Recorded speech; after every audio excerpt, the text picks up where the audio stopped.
This is a live. This is a broadcast, supposedly, that has to do with connecting dots between old time prophecies and current headlines, and how the two kind of connect. So I'm on a laptop that I don't usually use. I think it's working, but we will hope that somehow you can get some of this, because I know some of you really count on getting some of these updates here weekly, and I'm so sorry for the trouble here tonight. Um, Hopefully some of you can watch this after the fact. Anyhow, here we are, and let's go ahead and jump into this for feedback, because I like to start out with some feedback from the week before. We have here tonight, if I can get this computer to show what I want it to. We have feedback from a friend of mine over in Arkansas, and Marcy, thank you for your consistent and steady sharing of information and perspective on things. And I'm going to just give yours tonight because it is so important. Probably would fit at the end of this time with the talk on encouragement. But here it is, where you have written in the middle of something here that was pretty, and others would probably like to hear some of your input and feedback too, because you are so well versed on Israel. But I like what you had to say. Always remember that God is moving in the midst of all of this evil around the world, including Israel, to bring about his will and purpose, and to bring to fruition the truth of his word contained within the prophecies.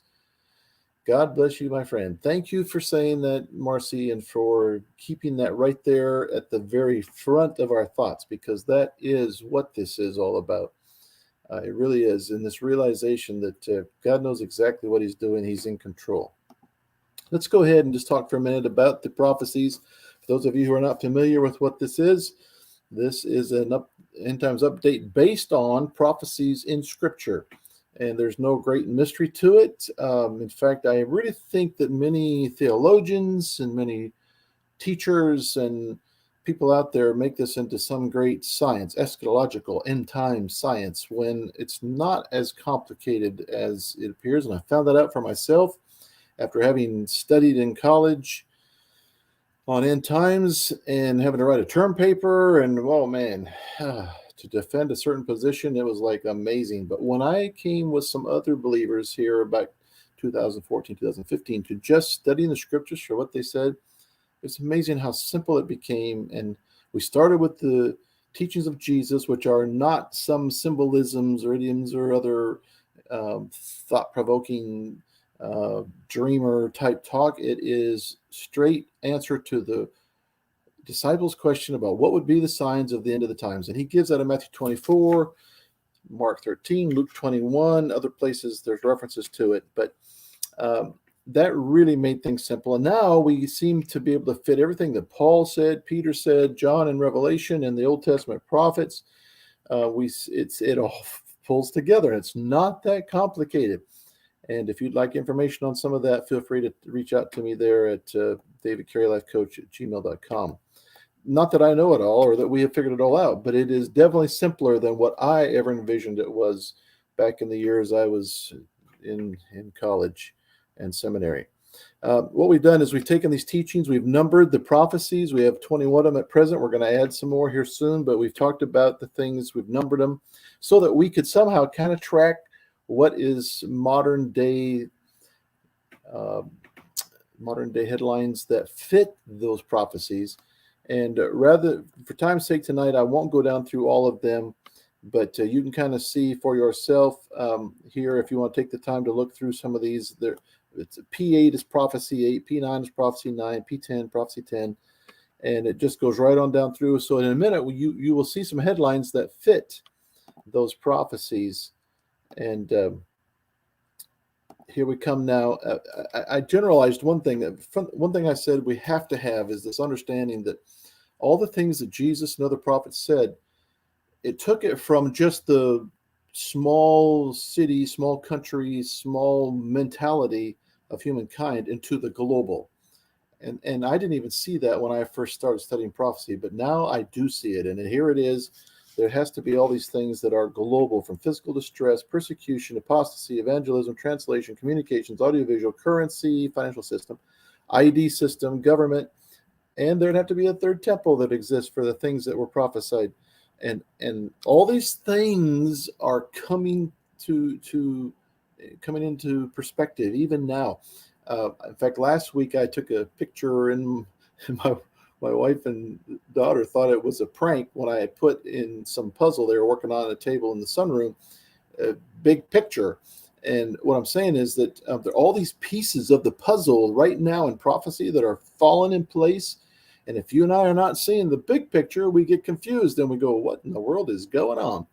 But we'll hope to talk on that more. But that's what this is all about. It is a very big picture, and we have to keep that in mind. Let's go now to some prophecies. Prophecy 3, there'll be wars and rumors of wars. I was interested this week that Iran pulled U.S. attention back to the Middle East here. This is interesting because Iran is sneaking or bringing in drones and other ammunitions and artillery and weaponry to support some of these countries that are right on the edge of Israel. And things are shaping up there. The Hezbollah, Humis, others. Iran is equipping them, and they have even now, Iran has even attacked some of the U.S. Armed services and killed one recently. And here is this realization from The Hill in a news article that the Iran is bringing us again back to attention on the Middle East with everything else going on with North Korea and China and Russia, Ukraine. So that's of great interest. Let's go to the next. I last week mentioned this, and I have to mention it again because I've had probably more people talk about this one thing that is not being talked about in the mainstream media. And it's a quote. It's from a news article. In fact, it's verified and confirmed by several. But Xi, when he met with Putin last week for 2 or 3 days, they really talked about what they're going to be doing in the world. We'll talk about this later in the hour. But here is a quote. Xi said that China was ready to resolutely defend the United Nations-centric international system, to stand guard over the world order based on international law. This is China.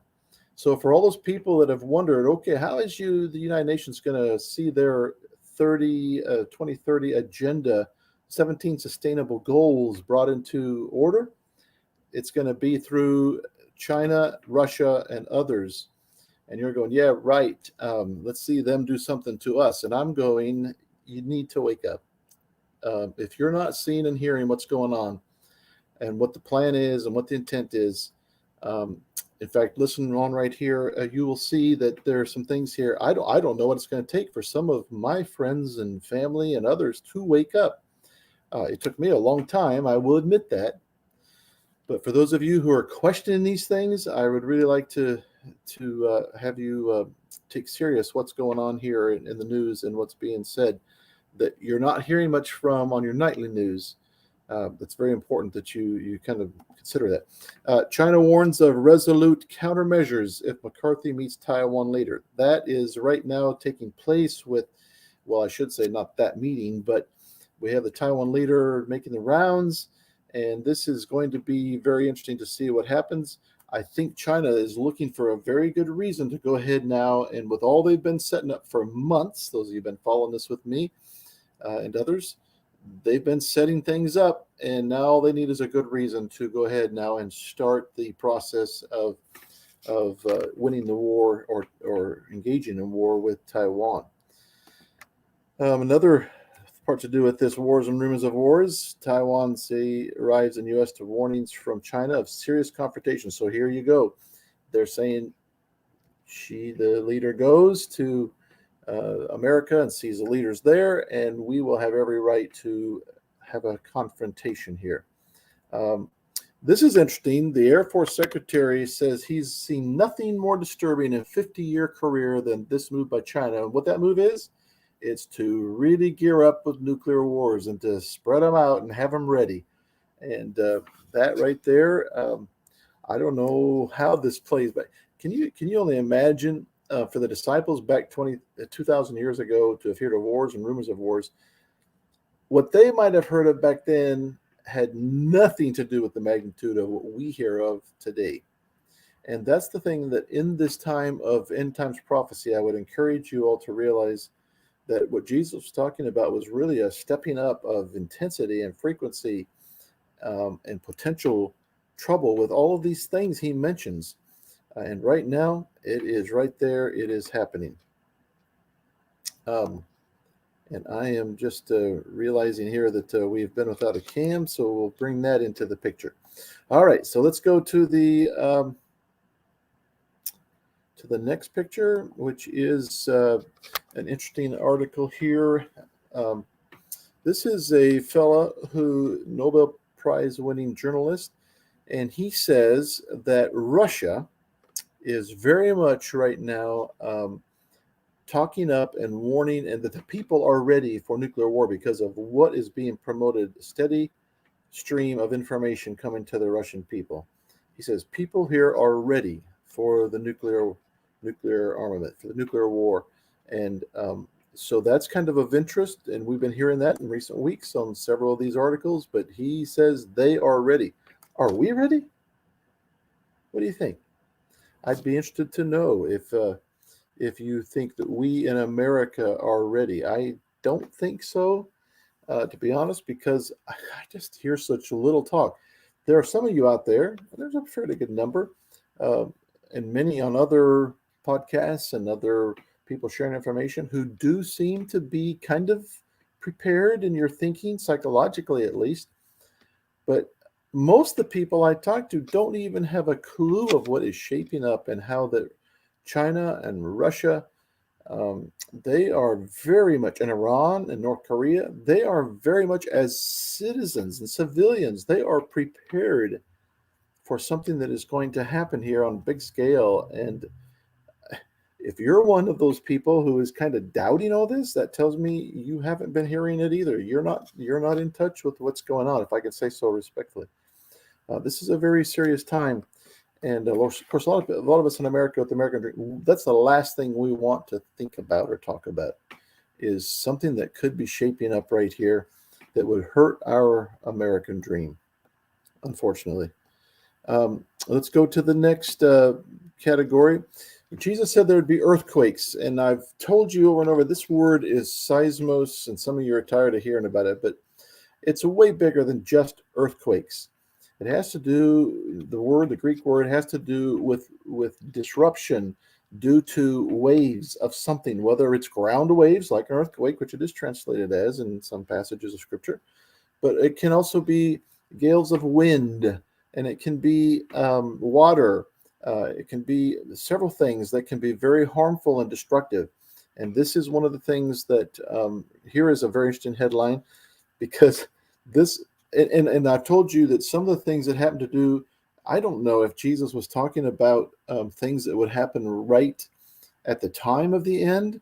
In fact, when he talks, early on, he said this is not the end, and then he starts talking about things that have to do with the earthquakes or the seismos, and has to do with pestilence, and has to do with some of these famines and other things. And he said this is the beginning of the end. And then he gets into things that really do talk about leading up right to the end will come. So I don't know if this all falls in, but what intrigues me right now, that when he talked about answering the question of what are the signs of the ends of the age, he does mention these things, and this is one of them. And here is a headline: Deadly Cyclone Freddy may be the longest lived and most energetic storm ever recorded. Now tell me that's not interesting, because that fits this whole idea that Jesus was talking about things that could intensify and be more problematic and more troublesome in the history of man as time went on and as it got close to the end. Again, he's answering the disciples' question, Peter, James, John, and Andrew. He's answering their sincere question, what would be the sign of the end of the age? So here we have this that's very interesting to me. Let's go to another one. This whole thing about the sun, and I might make the main theme of this particular talk about this, because I find this most fascinating. Most fascinating. I never saw this whole talk about seismos or sun turning into darkness or signs in the heavens. I never saw this about the sun And I'm not sure I know yet how to piece it all together, but this week, in the past couple of weeks, even in the past couple of months, there have been unusual activities, and I'm talking about many organizations, um, space organizations, physicists, NASA, others that are really intrigued by what's going on with the sun. So here you have one where it talks about, and I'm going to go through fairly quickly here, several headlines. Strong solar flare erupts from the sun. Let's go to another one. Impulsive 1.2 solar flare erupts from AR3256. AR3256 is a spot on the sun. Just like there are addresses on Earth, the sun, many, many, many times bigger than the Earth, scientists have identified certain areas because evidently the sun burns in a way that they can track certain spots on the sun. And here you have this impulsive 1.2 solar flare. Then you have this, the hole in the sun and powerful 1.2 solar flare threatens space weather mayhem. Now, I emphasize this as space weather mayhem, but just, you may say this is too far out for you to even follow, but I got to tell you, when you start talking about seismos, when you talk about waves of something that is, again, part of our Earth's atmosphere and between us and the sun, this is amazing that, and I'm just picking up on this. This is new. This is like, it's not new that these things have happened. It's new that we in this world are aware of them. Let's go on here. Interesting from the Independent. Strongest solar storm in years hits Earth, catching forecasters by surprise. So this is not just for us Christians who are watching things and finding them intriguing. This is also for the scientists who are finding this very intriguing. Here's a second giant hole has appeared on the sun, and it could send 1.8 million mile per hour solar winds towards Earth. And look at that picture. Look at that hole that is burning, but except for right in that area. I think of that statement Jesus made where the sun will be turned to darkness. I don't think that's what this is about. I don't know, but it sure interests me that right here you have this very interesting phenomenon taking place. And here are solar winds, gales of certain type of magnetic type particles that are coming to Earth at a very high speed of 1.8 million miles per hour. I can hardly fathom that. But anyway, interesting. Let's go to this little comment that was made by space.com. Although space weather forecasters don't think a coronal mass ejection, which is a group of particles that can be sent out from the sun, and it does do harm to certainly radio waves, but also has the potential of hitting our grids in the world. Whatever part of the Earth is facing the sun at that time that it comes to Earth, it can literally shut down our grid for a period of time. I mean, our electricity would go out. This is all kind of new and very interesting, but it says, although space weather forecasters don't think a coronal mass ejection is heading towards Earth right now, they still expect turbulent space weather conditions in the coming days. Powerful streams of solar wind are currently flowing from two coronal holes, openings in the sun's magnetic field, and these streams are expected to affect our planet in the coming days. Although not as energetic as the coronal mass ejections, CMEs, solar wind streams from coronal holes have the ability to cause milder geomagnetic storms. So there you go. There is something that potential harm. Let's go to prophecy number 7. There will be pestilence, and here we have drug-resistant fungal infection surging across the U.S., cases in Arizona hospitals and nursing homes. We talked about this last week. 28 states that this fungus is now in. And pestilence, Jesus said, and it's not just in America, but Jesus said that there would be disease and the oppression and trouble that goes with it, much like COVID that we experienced. Here's an example here. This next one, this really interests me because here's an article that says the epidemic of sudden adult deaths finally made news. Many of you may not be aware of this, but back due to Corona and all that was wrapped around that, in fact, I can't really explain some of it, but it has made the news now. There was like a 40% increase in deaths over the years 2020, 2021, that has many people perplexed. We're talking about many life insurance companies. You can only imagine what that would do to them to have this jump in numbers. And this is a very interesting article talking about pestilence, the sudden adult deaths. Maybe some of you have seen some pictures of athletes dying on the field, a pretty good number over the last few years, especially since 2020. This is all very interesting, but I bring it up here in the context of pestilence, because disease, trouble. Now let's go to Prophecy 9, that many would leave the faith. This is a great article that I find so fascinating. By that, they're actually quoting a Wall Street Journal poll, and they're pointing out that Americans are valuing religion and patriotism much less. In fact, since I started recording this, it's down almost like 30, 40 points, 30, 40% from early on, just 30, 40 years ago. And what's amazing about this is that there's such a change. Their conclusion is not only that Americans value religion and patriotism less, but this is not the same civilization. This is not the same citizenship. A group of people that America was once made up of. This is very different, and religion is leaving. It's going. And I know this is just America. We're just 5% or whatever of the world's population, but we've been an influential country, at the very least. And we are now, as that, kind of going the way of many, many other countries who do not have a strong spiritual base or patriotic base. I keep bringing this up from Prophecy 12, that the gospel be preached to all peoples, groups, only because it's the clearest that I see of all these things right before the end comes. And I heard a great Bible teacher just a few days ago doing a teaching, and kind of discounted the fact that there's no way to know when the gospel will be in every language. And I see the point that it's hard to know when they will hear the gospel, but as far as having it in every language, and that might be the clarification. This is good, because Tyndale and Wycliffe Bible translators are saying they will have the Bible, at least parts of the gospel, in every language by 2025.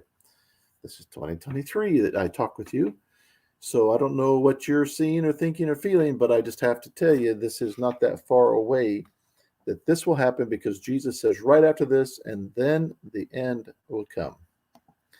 Let's go to Prophecy 16. There will be a global economic system. Here's where we talked last week about, and we even gave this quote earlier, Xi saying they're going to support the world, but there's something bigger than this.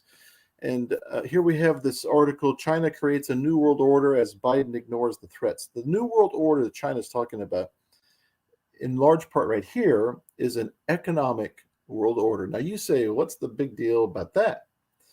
And for you and I, who just are, again, I'm no great scholar, but it doesn't take much to connect dots here and to see what's going on.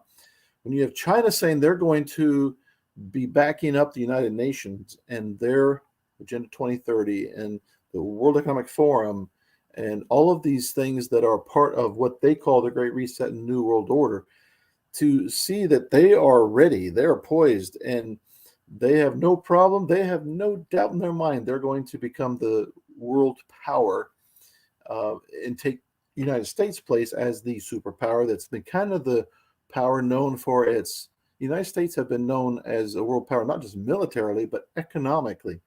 And here we have this new global economic system where China has introduced the digital yuan. And in fact, I'm going to go on right here, because this is something that you're going to take note of. And I might have some of these slides a little out of order from what's a logical sequence, but just catch this for a second and stick with me, please. Brazil and China are striking a trade deal agreement to ditch the US dollar. But that is not just Brazil and China. There is a new group out.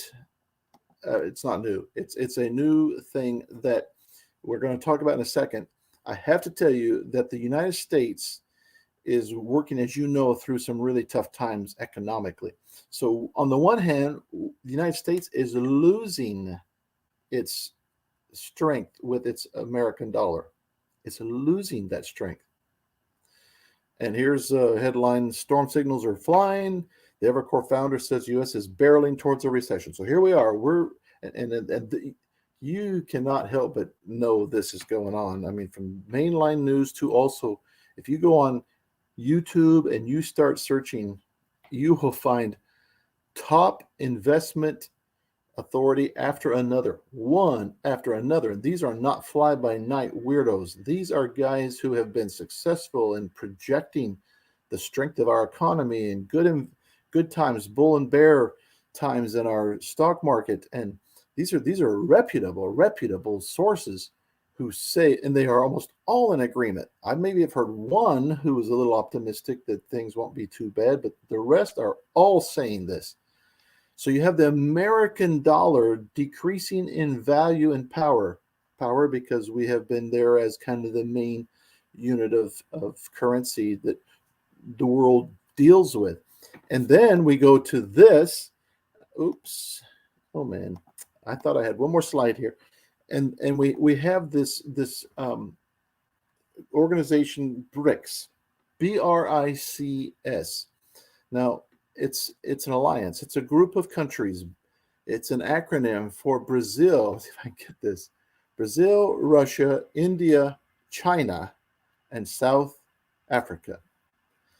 You have these countries who are pulling together, and they're going to more and more use their own currency system and do away with the American dollar.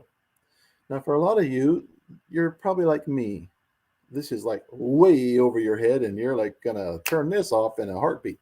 But I have to tell you, here's where the more you read and the more you study and the more you understand, this fits prophecy. There's a way to connect dots here that's really amazing.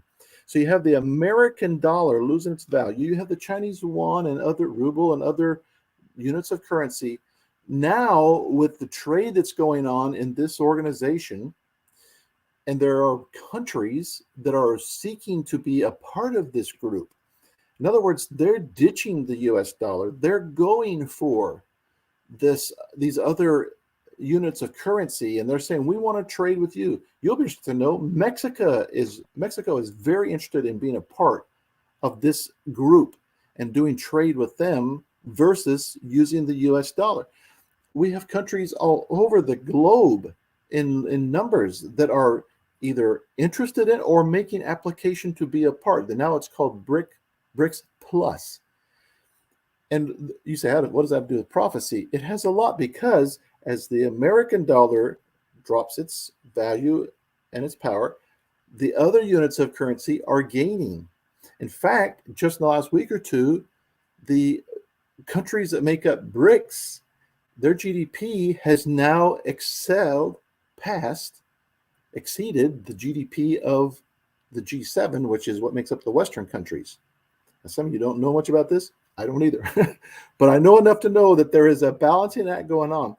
And that what's very much prophecy and what really fits is that as these things happen, and you have the dollar losing its value, you have the other yuan and ruble and other peso, other currency units, and whatever they have to do to work all that out. As you have all this, they're gaining power and value, we're losing. There's becoming this need for and there will be a world economic currency value that is, whether it's people you keeping their own values or not, doesn't really matter, because of what's called blockchain technology. It'll all work out to where a very much worldwide global system will take place, and there will be an equal value. No longer will there be just the US dollar having its preeminence over other currency units. Very critical, very important, and very much prophecy. It's just amazing. The things that are happening right now, I find myself just totally intrigued by what is going on that fits prophecy to the T. And so last week when I had that little graphic that kind of was going with the talk about big picture, can you see the big picture? The big picture is way bigger than our economy in America. It's way bigger than BRICS. It's bigger than G7. It is a worldwide prophetic picture. And the more you see, I mean, it does not take somebody dreaming. It's like you just see it happening on every score, from the financial to the technological to the geopolitical, with countries lining up together. It's all falling in place in the most amazing way. Will it be in the next year or two? I have no idea. 10 years? Maybe. But it is happening. It is happening very quickly. And it behooves us all to really be ready. Ready psychologically, spiritually, uh, physically, yes, for what could happen. But it's bigger than all of that. It's that we be ready spiritually, and that we understand what is going on, and that we live and plan and think in terms of where we're at in human history. Because I am convinced there'll be many Christians very disappointed as they see these things take place, and I wonder, why has Jesus not come for us yet? Well, those are things that you can find as to timing that he says. Just read Matthew 24 for yourself. It doesn't take a great scholar to show that to you. Let's go on here to the next, going along with technology and the global economic picture. You might have heard just this week that Pay by Palm coming to Panera Bread, another step to cashless society, which is, of course, digital. It's what we're all going to. It's what America's going to. I'm kind of interested to see how this works. Somebody asked me, "You going to go do it?" And I'm like, "I probably will, unless there's a certain mark that's required to use it." And I've had other people say, "So how will we know if there's the universal economic system that could be the mark of the beast as Revelation talks about it?" You will know. Trust me, you will know. Especially those of you who are watching for it. There may be some people who are so caught up with the conveniences of this great system that they miss it. I don't know, but you will know it. You will know it. I have no doubt in my mind. You will know it. So, having said that, just to see the technology that's shaping up, and to see the technology that allows somebody to pay for a sandwich and soup at Panera Bread, very fascinating. Very fascinating. Let's go here to the encouraging word as we wind down. In fact, my wife and I last night were visiting with someone doing I guess you call it a life coaching session. I don't know if you would or not, but it was about some really tough things they're going through. And it was my wife who brought this psalm forward that I think we have to talk about here as an encouraging word, where the psalmist said, "God is our refuge and strength, and ever-present help in trouble. Therefore, we will not fear, though the earth give way and the mountains fall into the heart of the sea." Fall in the black print here. "Though its waters roar and foam and the mountains quake with fear and surging, we will not fear." And if you have fear right now in this time, I just have to tell you, there's something that I think the Lord wants you and me to experience, and that is the kind of faith that overcomes fear, to where it's not fear. Excuse me. And this was so powerful and so good that, in fact, I thought maybe we ought to give my wife try to see if she could get a minister's license. She was given a good talk on this just last evening. And that chapter 46 in the book of Psalms in the Old Testament of the Bible says, God says, "Be still and know that I am God. I will be exalted among the nations. I will be exalted in the earth. The Lord Almighty is with us. The God of Jacob is our fortress." Two great thoughts. Be still and know I am God. He is in control. Yeah, he is in control. There's nothing. If we're following him, we don't need to take any fear that things are out of hand. He is working his plan perfectly. He is in control. He is God. And secondly, it's not just that he's God. Verse 11, he is with us. For those of us who believe in him, who look to him, who trust in him, whatever our life challenges are, and some of you may be facing challenges way before you think about end times, but you're thinking of family needs and challenges and problems and conflicts and situations that are just like, they're fearsome. They're terrible. But if you can even now practice the faith that allows you to be still and to just accept that God is in control and he's working. He knows what he's doing, and he is with you. He's wanting to have you experience his presence and experience his touch and experience his help. See, that's something nobody can take from you.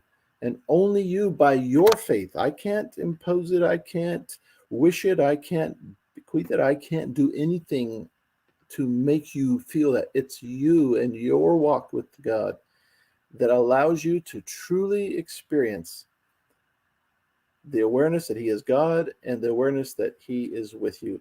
And as we do that individually, that is the best preparation any of us can make as we look to the end times and see what's going on.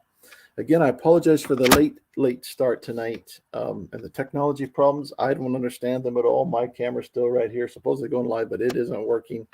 This one laptop is. I hope it's still of value and help to you wherever you're at. Some of you, I love it. I've got some friends that are truckers on the highway. Mark and Gayla, it's great to hear from you. Friends just around the country, thank you for your sharing in this time. We're brothers and sisters. We're believers. We're pulling together. And I have no doubt in my mind as we stay pulling together and looking to God together, and but as individuals too, trusting in him, he will help us whatever comes in this life. And that's the good news that we share in tonight. God bless you, each one.